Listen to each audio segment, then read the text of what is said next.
با تاس 2-1 اول بازی چی کار کنیم؟ تخته رو به روش سنتی بازی میکنیم و 3 تا از رایج‌ترین حرکات با تاس 2-1 رو بررسی میکنیم. اولین بازی حرکت از خونه 24 به 21 که قدرت بازی این حرکت یعنی احتمال اینکه مهرهای تک خونه 21 و 24 نخورن و بتونن خونه ببندن 15% و 4 خال هزینه جبران برای مهره تک خونه 21 داره.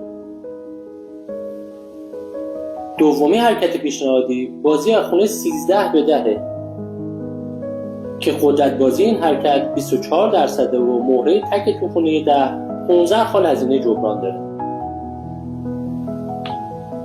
و اما بهترین حرکت برای بازی با تاس 2-1 تو گشایش اول بازی حرکت از 13 به 11 و از 24 به 23 که قدرت بازی این حرکت 37% و در صورت خورده شدن مهره تک خونه 11 14 خال هزینه جبران داریم.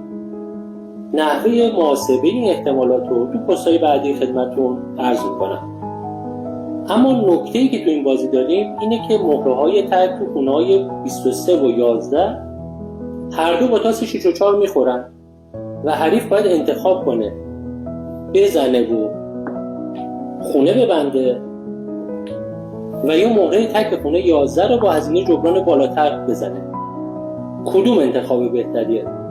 با آنالیز این نکته هم تو پست‌های بعدی آشنا میشید.